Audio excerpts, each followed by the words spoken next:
I want to welcome everybody to SCORE, Central Jersey's webinar this morning with Tina Parmigiana. My name is Jane Meyer, and I'm with the Central Jersey SCORE chapter. Welcome and thank Tina Parmigiano, sorry, for being with us today. Tina is an expert in finances and tax preparation. She has her own tax-wise services company. The really nice thing about Tina, in addition to being a tax expert, is that she's a SCORE mentor as well. And she's with the Ocean County chapter. Is that right, Tina? Ocean County, yes, right? Ocean County. So I want to welcome Tina. Thank you for being with us. I'm going to stop this and bring you in. Great. Well, good morning, everybody. I'm going to share my screen. We'll get onto it because I know sometimes to leave a little room at the end for Q&A, I need to stop talking so much and start listening at the end. So I'm going to share my screen here.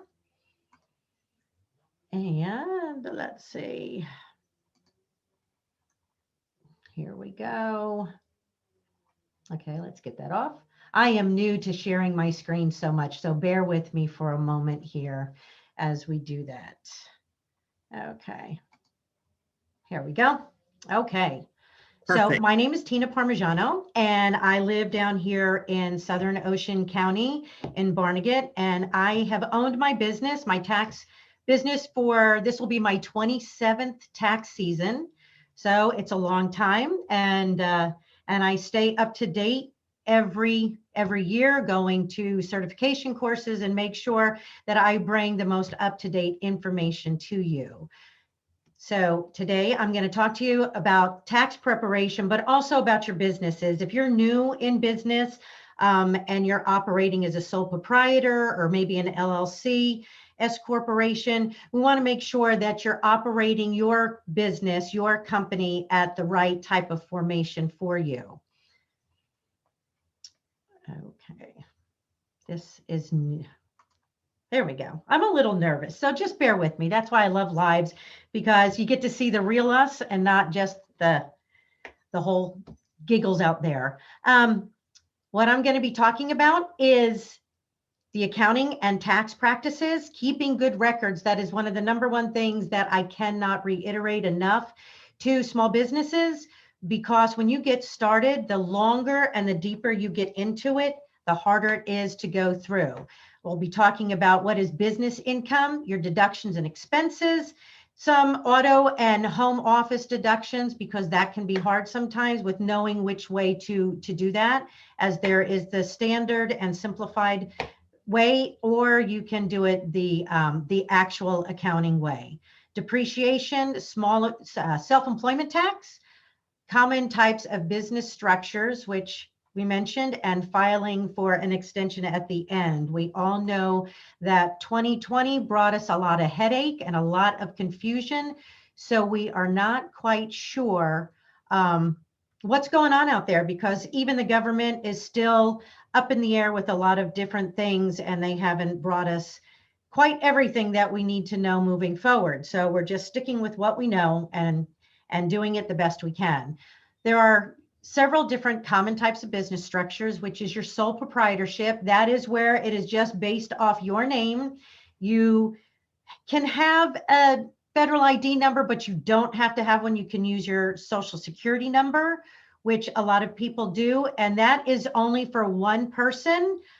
You can have employees with a sole proprietorship, but it has no liability. You personally are responsible for everything you do in your business. The next is a limited liability company.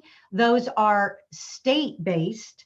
The IRS does not look at them as a corporate entity. They are looked at by the IRS as a sole proprietorship.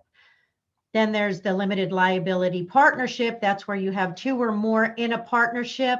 It can also be like a general partnership where you're filing a different form and getting your taxes done. These are just different ways, actually, that the IRS taxes you and how you report your income and your deductions and your business to the IRS. Then you have the sub corporation, which a lot of people will file and open up an LLC and later go into an S corp after they start making over a certain amount, when they want to start taking their own payroll for themselves and other owners, being able to take the extra income that comes in above and beyond your paycheck as a dividend, saving them a lot of money on self-employment tax. And then you have the big C corporation, which is usually much larger and a lot more complicated and brings on double taxation to the owner. So that's something out there that you can discuss later with your accountant or your CPA or whoever that, you know, that you have in your corner. So 3 steps to manage your tax preparation. Okay, here we are in January, right? So what we need to do is we need to make sure that we are prepared before we go to see our tax professional. If you don't know what you need to do, call them up, ask them for an organizer, talk to somebody about, you know, a sheet of which you can write out, what can I deduct this year? There's all kinds of crazy stuff. The IRS, and with the, if you got a PPP loan, when you first got it, they said initially that you were not allowed to deduct anything that you paid off with that PPP loan, because the money would be forgiven. And so you couldn't claim the expenses. Well, now they've lifted that, and now you can claim the expenses that were paid off with that monies. So it's really important that you know exactly what to do in that manner. Talk to your CPA or your tax accountant. There's enrolled agents, tax professionals. Any one of us can help enlighten you and help you to prepare and plan for the taxes ahead. Knowing when the due dates, right now, the IRS just issued the date to open. They're going to start accepting tax returns on February 12th. Right now, I don't know how that affects the filings for partnerships and 1120Ss going into March. They may postpone it a little bit longer because the tax season is going to be shorter, but they also may extend it. So that's all up in the air. And the third very, very important thing is to save your money. I mean, we all want to save money, right? And a good way to do that is by tracking our receipts and our expenses. There are multiple ways to do that. And make sure you record all of your income, because when you do it right from the very beginning and you report all your income like you're supposed to be doing, and then you go and you start doing your expenses, you will be better off if the chance should ever arise that you are audited, which, you know, is usually selected by the IRS computers, and unless some heavy duty red flags have been thrown up and they're calling you out on it.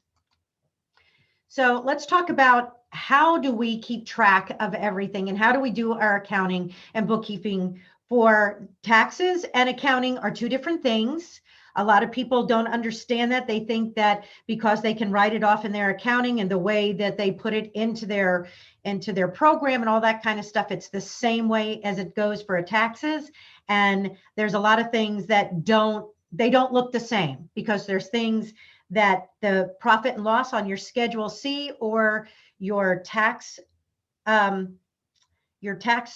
form is going to read differently than it does in your accounting, because there are certain things like depreciation doesn't show up in your accounting, like your accounting books, but it does show up in your tax paperwork. So what happens is, at the end of the day, when you look at a regular profit and loss and you look at your tax profit and loss, say your Schedule C, the numbers are going to be different. It's going to say that you made a lot less money because they depreciate. So they're not taking the whole numbers. There's going to be things that you expense out all your mileage on your vehicle, which you don't do that in your accounting software. So it's going to look a little differently.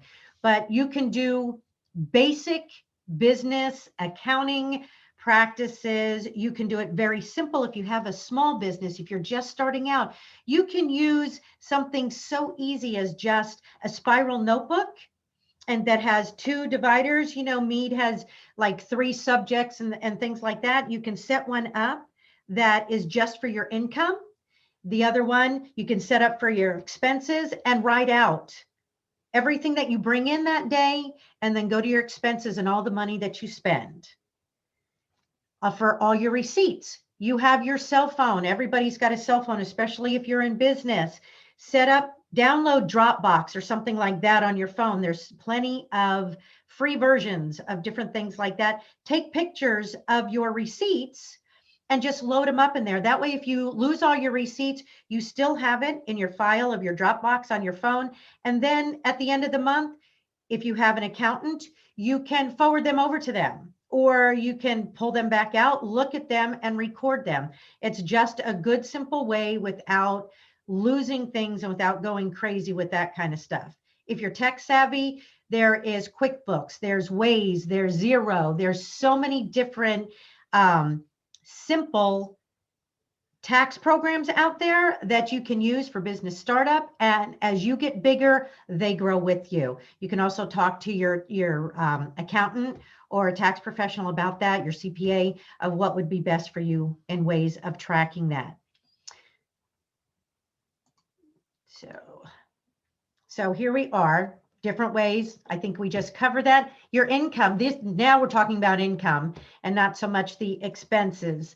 With your income consists of checks, cash, credit card payments if you have merchant services, barter exchange. If you barter with somebody and it's an even exchange, you need to make sure that you claim that as income, what you've received in exchange, and also what you give them in exchange for that is an expense for you. So even though it may wash, you want to make sure that you record that in your paperwork. Cryptocurrency is a big one now. People, especially if you have digital businesses, cryptocurrency, if you do everything on an online banking that you don't physically get cash, you use the new debit cards that they've got out there, you're using Bitcoin, anything like that, you need to make sure that that is also recorded as income.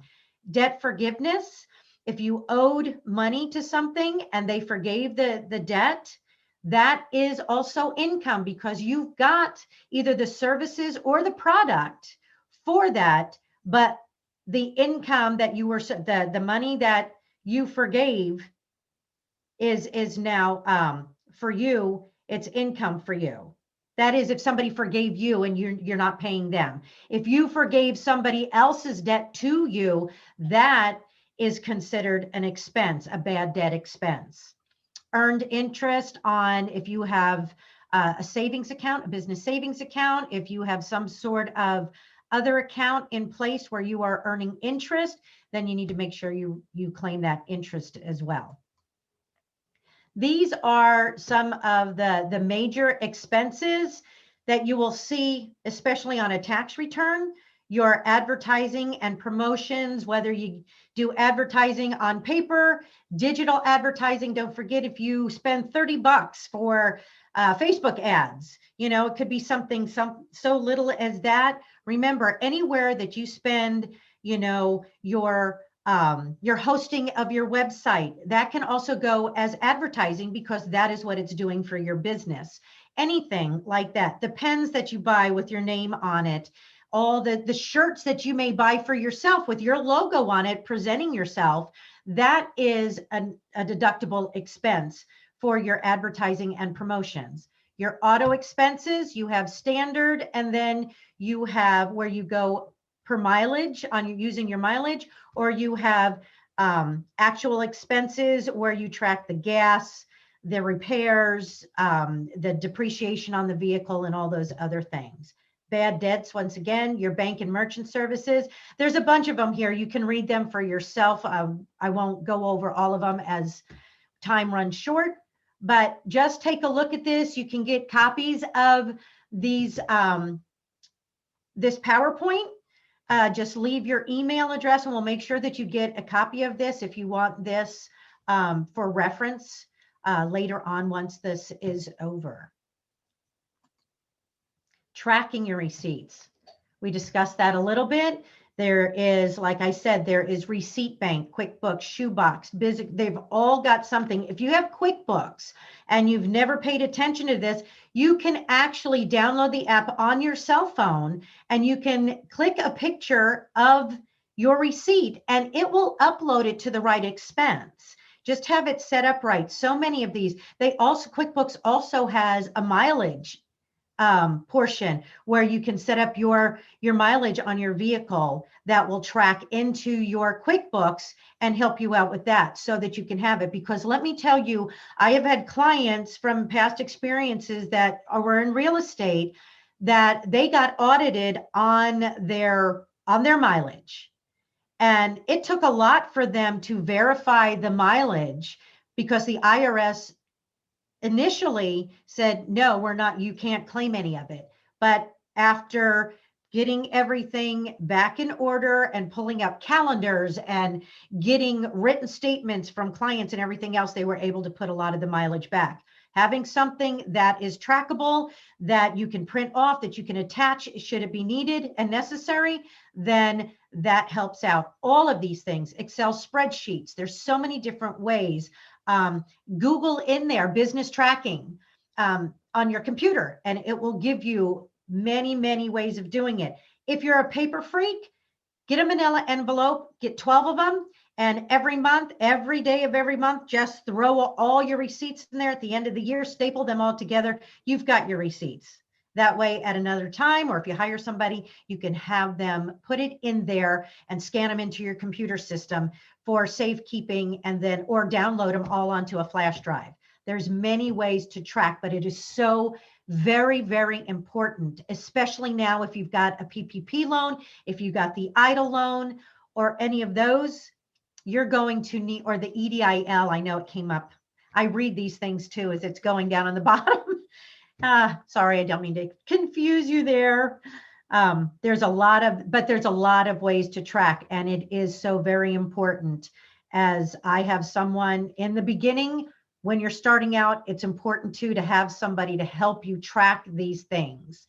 Auto expense, actual or standard. These are your rates. This is what they were in previous years going through. You have the 57.5 cents per mile for your business that we just had, and that is how you're going to track it. Sometimes you're going to want to see, but if you buy a new vehicle and you put that in there, you need to, if you are going to do standard, you need to leave it at standard. If you're going to do actual, depending on the way that you use that vehicle in your business, will differentiate whether or not you can switch between a standard and an actual moving forward. But these are your mileage.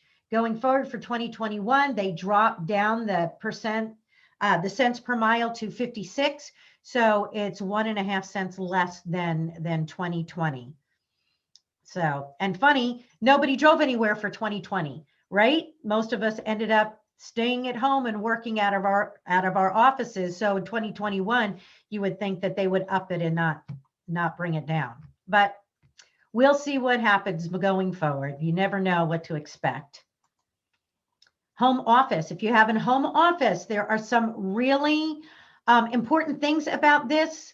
As I was reading again last night to just make sure that they hadn't changed anything with COVID or any of that. Having a home-based office. A lot of people ended up going home, moving their office, working at their dining room table or however they wanted. But in order to claim space in your home, it has to be exclusively for your business. That means it can't be your bedroom.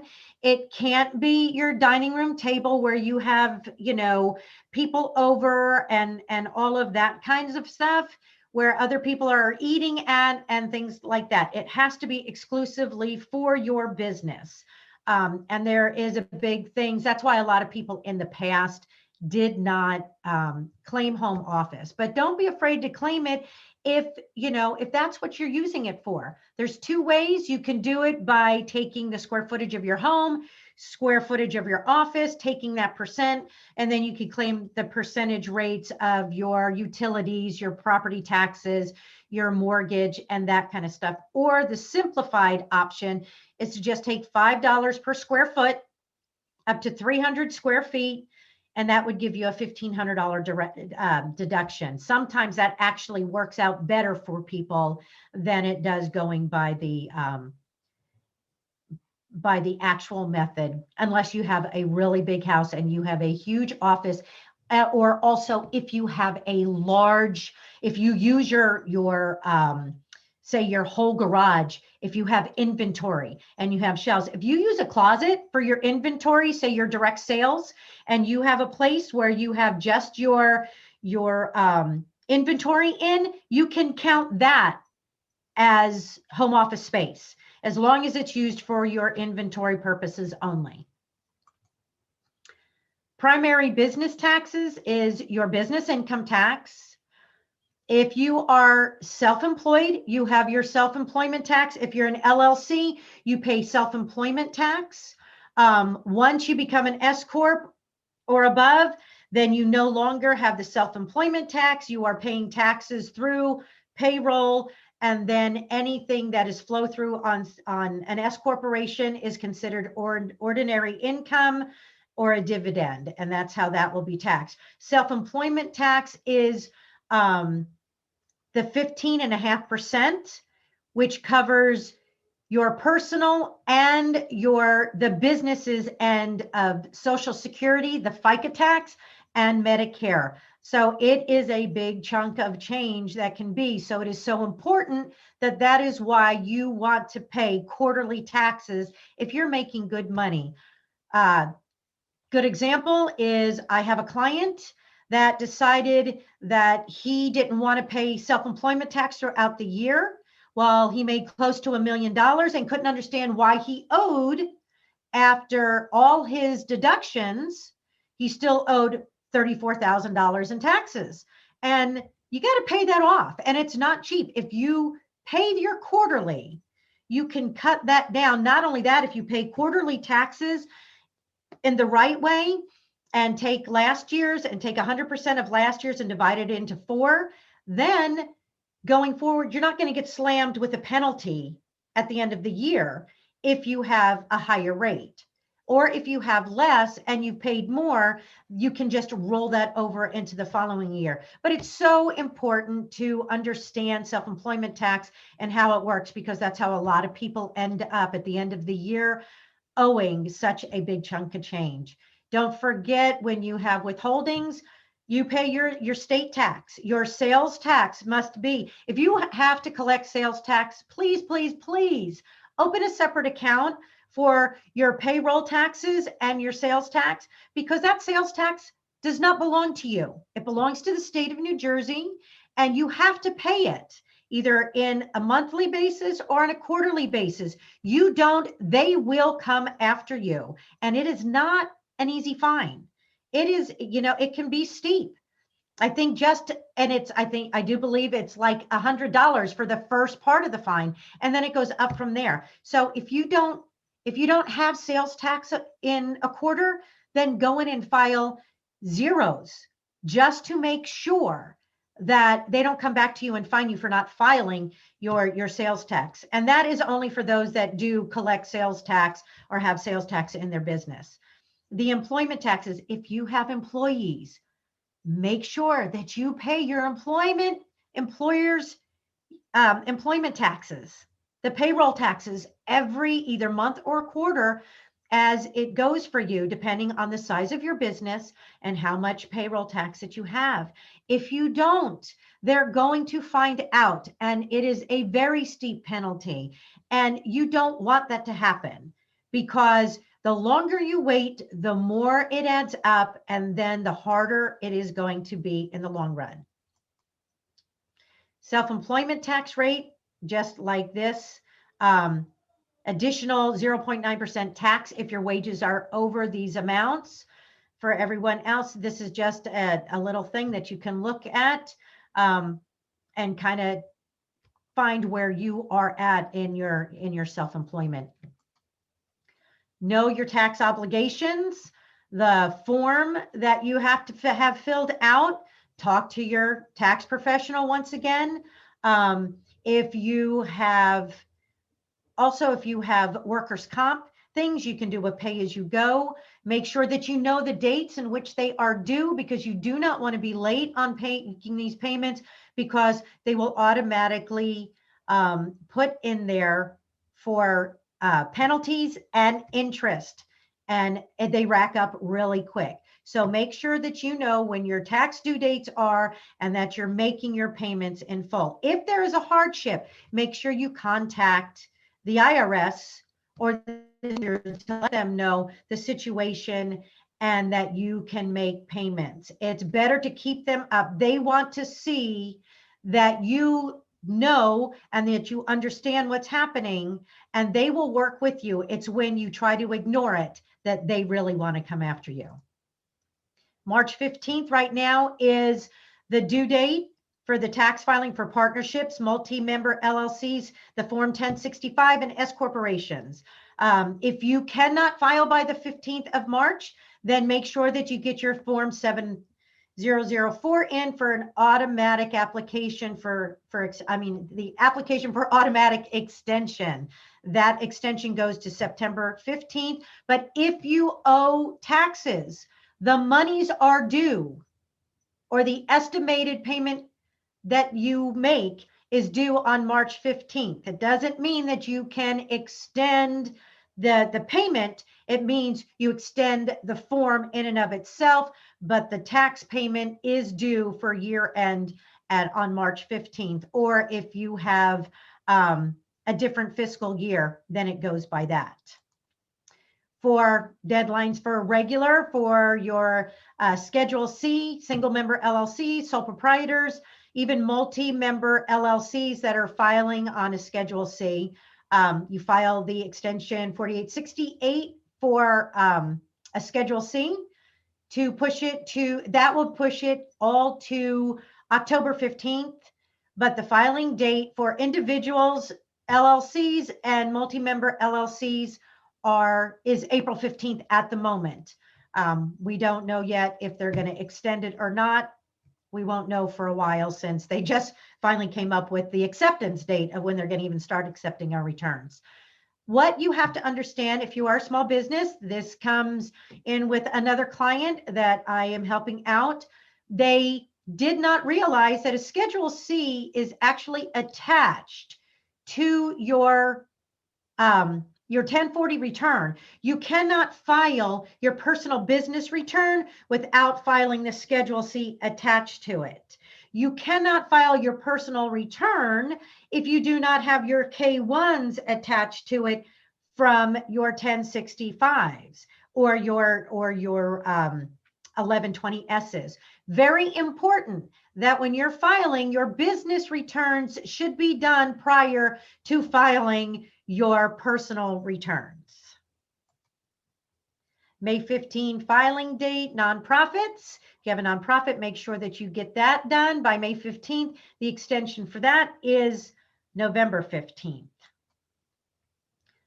Just make sure that you know your tax deadlines. It's the best way to go and how to do all of this. So it's very, very important.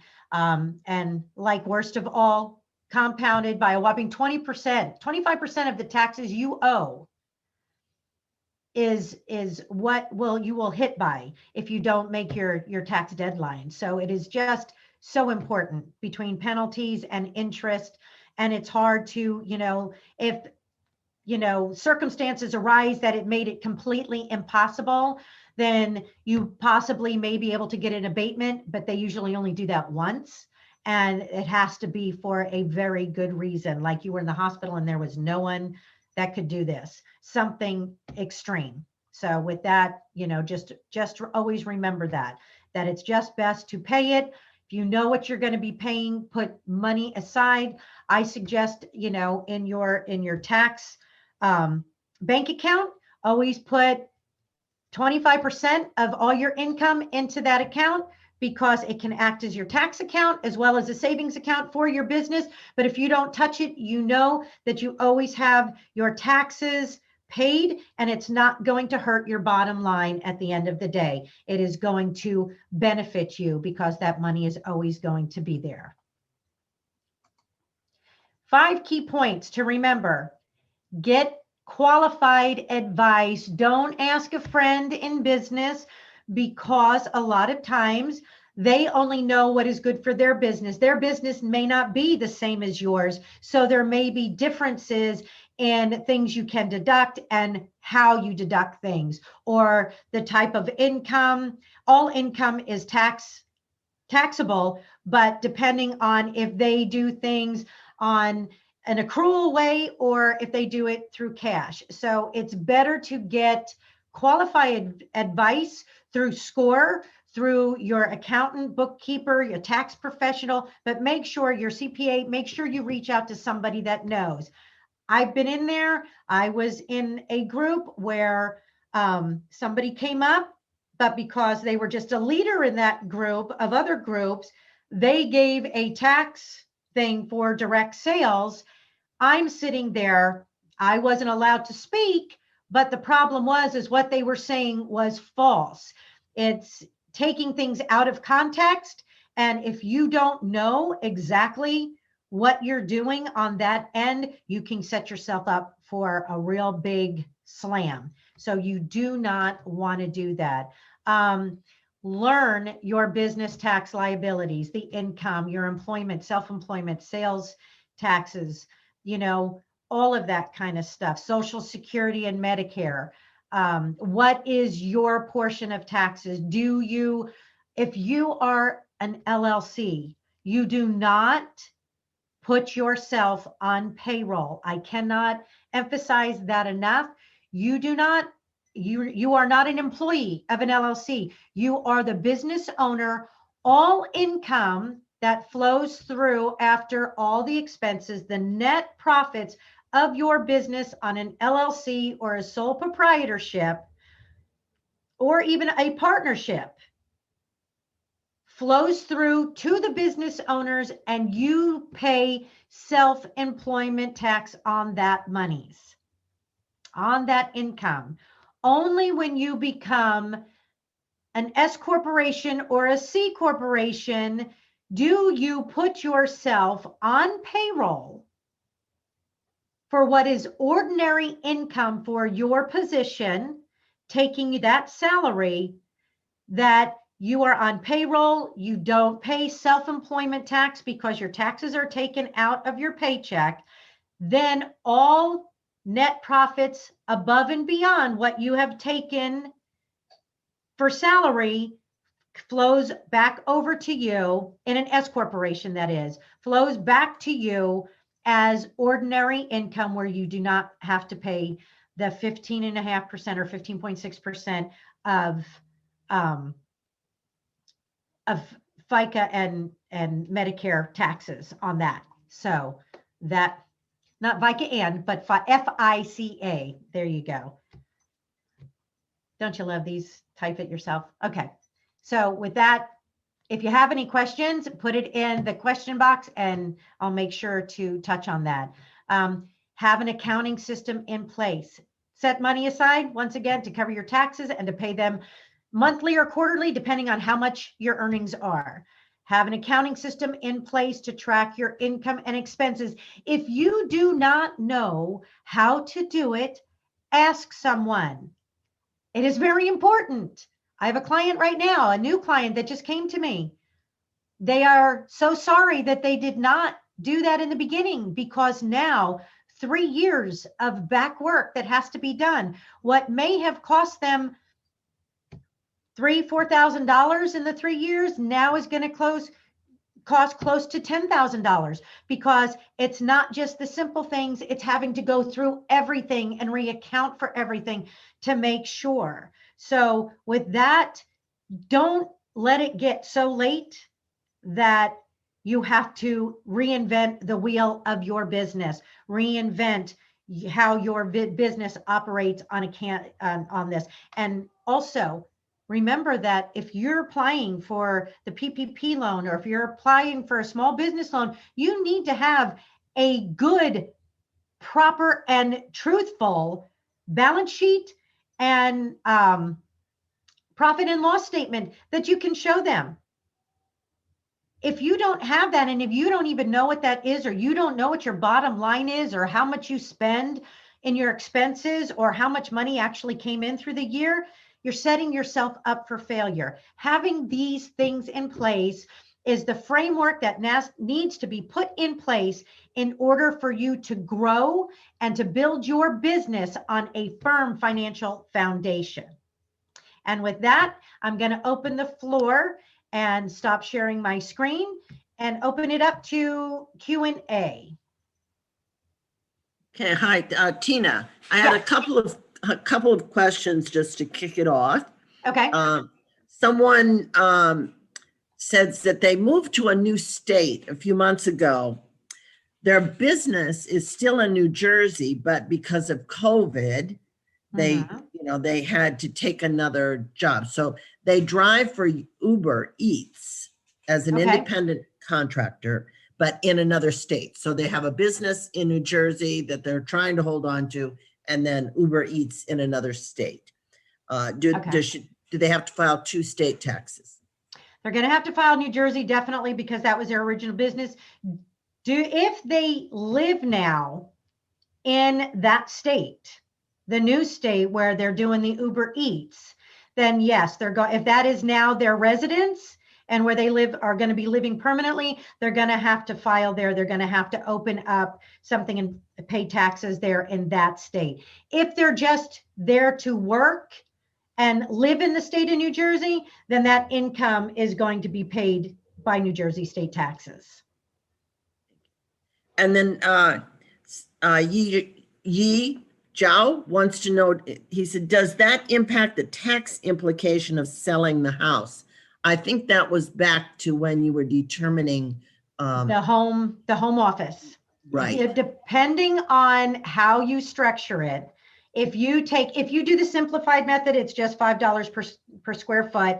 But yes, if you are depreciating on your home for your business office, that square footage, and you are using that in the calculations, then yes, when you sell your home, your business is located in your home, and portion of that is you're going to have to recapture the depreciation, and the sale of the home also you're selling the office building per se. And so yes, there will be some tax ramifications on that as well.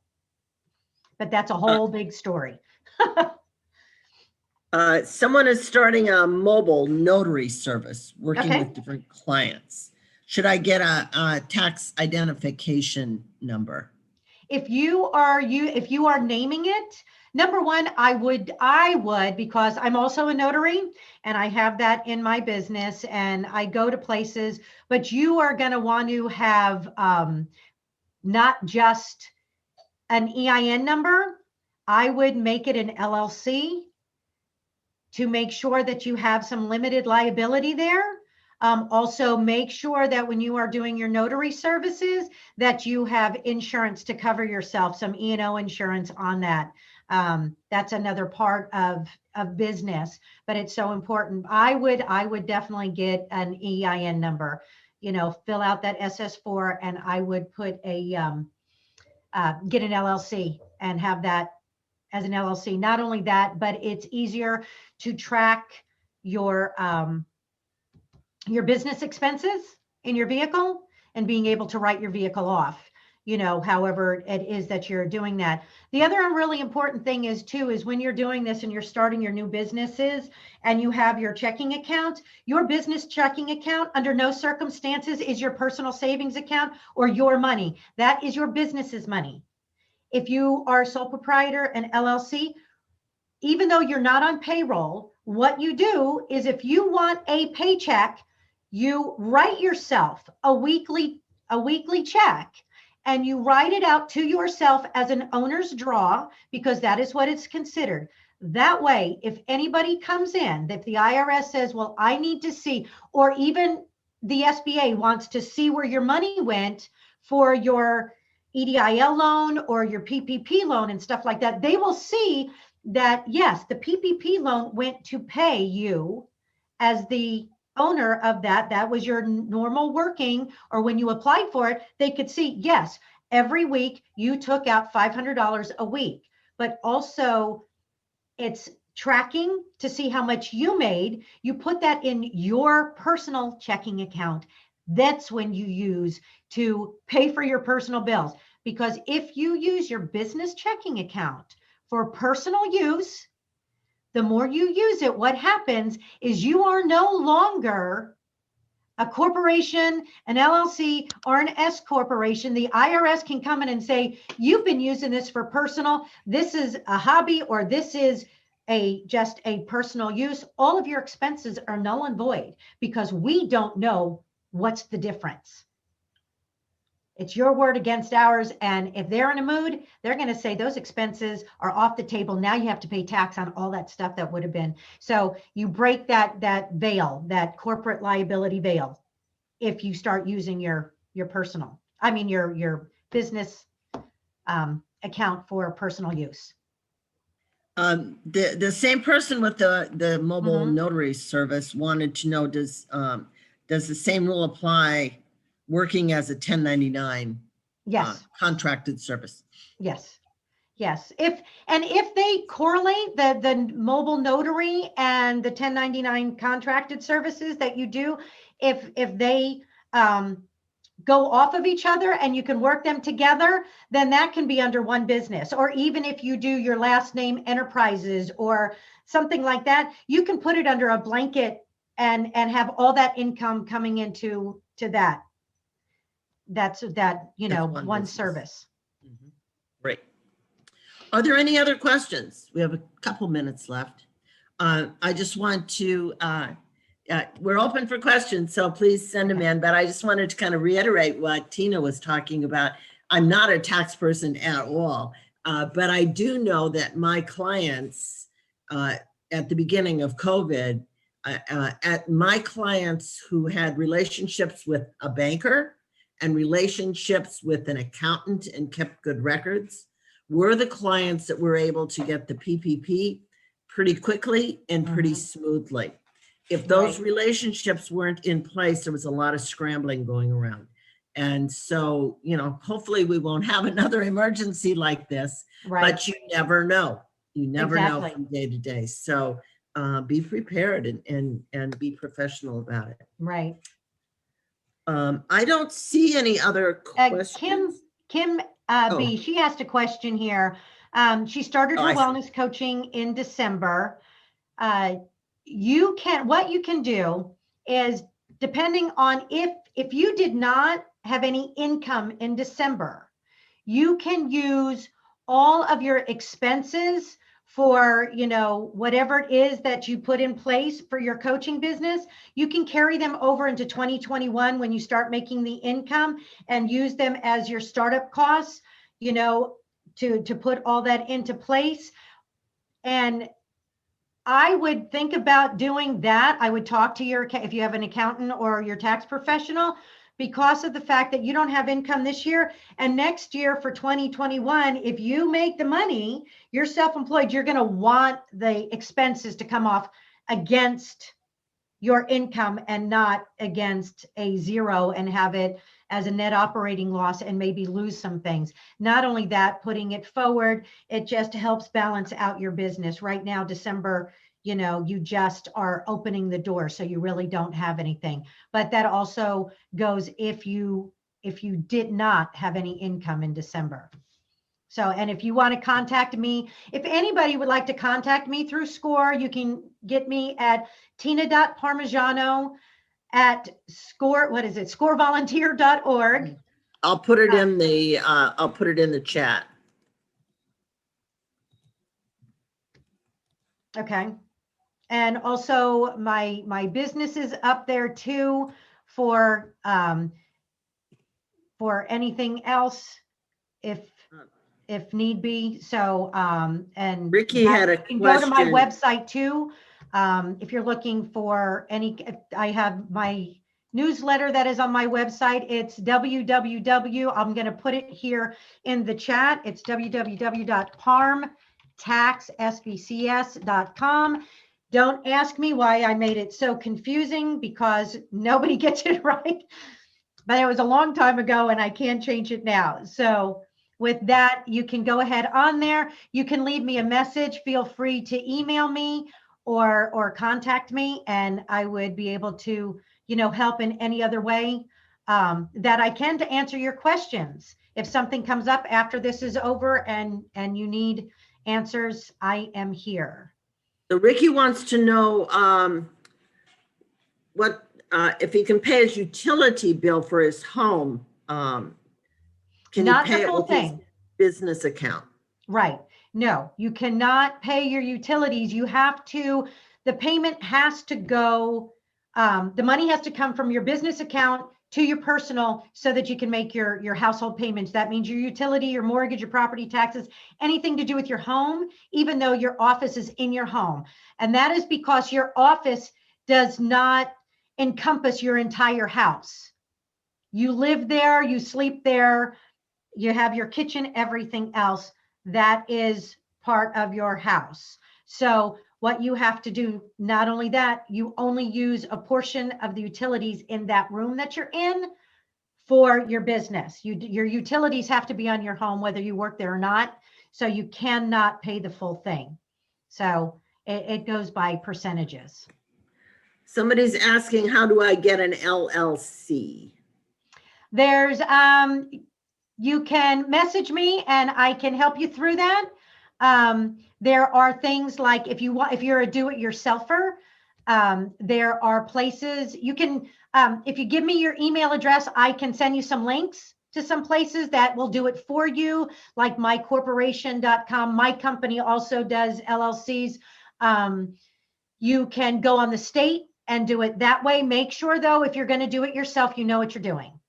And because not only do you have to do the forms to form your business, to do your business formation, you also have to have your SS4 done. If you're going to have employees, there's other forms with the state. If you have sales tax, there's other forms that you have to fill out in a certain amount of time to make sure that your business is set up properly and you get the right tax formation done. You can go to newjersey.gov and That's right. they have a site where you can register with the state and set That's- up your that's- LLC through that.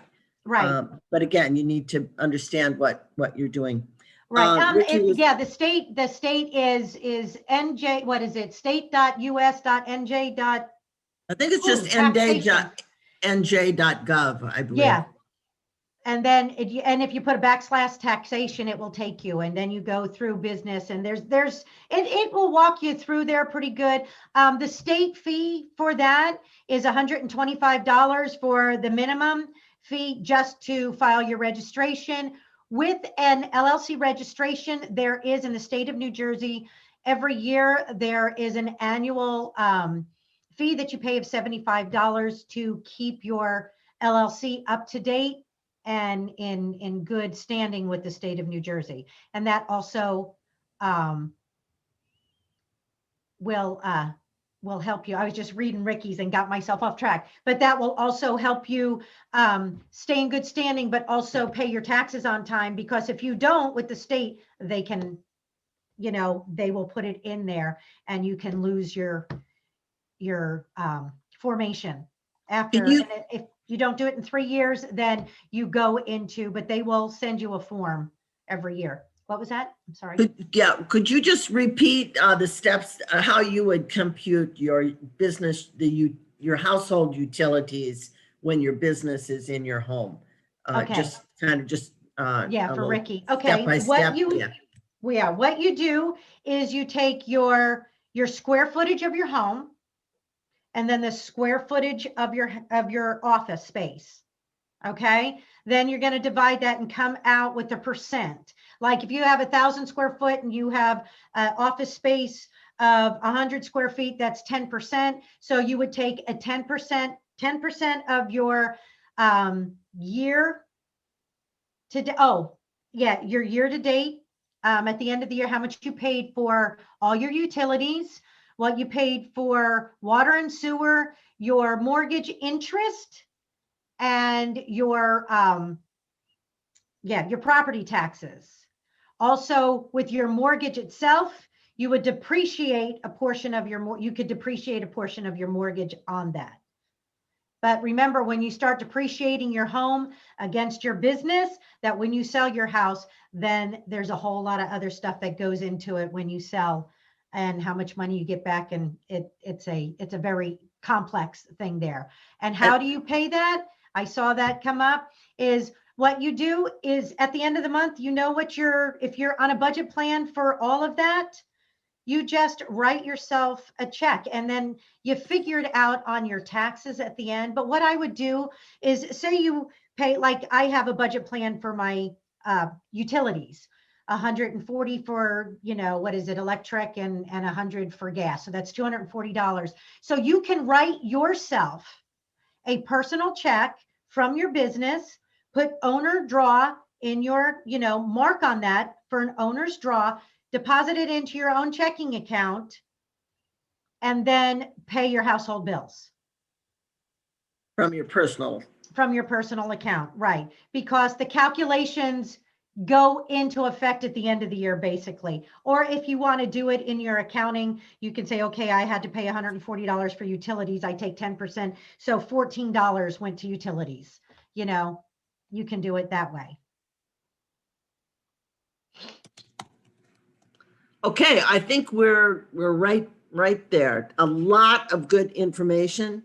Big takeaway, if you would like a mentor at SCORE, just go to centraljersey.score.org and find a mentor, and we can connect you with somebody who knows a little bit about taxes. You can contact Tina directly. We put her email in the chat, and she can direct you as well. Or work directly with your own accountant. But in any case, get your accounting straightened out, get it done professionally. Yes. It'll save you a lot of time, a lot of money, and a lot of heartache. The webinar was recorded, and it will be up on our website, centraljersey.score.org. Give us a couple days to get it up there, but the recording will be up there. And we will send you the slides from the presentation today or tomorrow. So Tina, thank you so much. It was a lot of information. I know it's hard to cram all of that into such a small time frame, but we really appreciate you being with us and sharing such good information. Everybody's now ready to do their taxes. Yes. Thank you so much for having me. It was a pleasure and an honor to be here. And I hope that I brought some clarity and some value to you all today. Thank you for having me. Okay. Bye-bye, everyone. Thank you for attending. Bye-bye.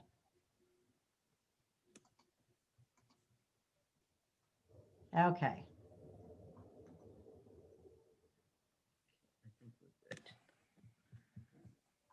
Okay, if you'll send me the Yep, I will send you a copy of this. I will get off of here and send it right to you. Okay, thank you, Tina. We really appreciate it. You're welcome, Jane. Thank you so much for having me. Great information. Bye-bye. Thanks. Bye-bye.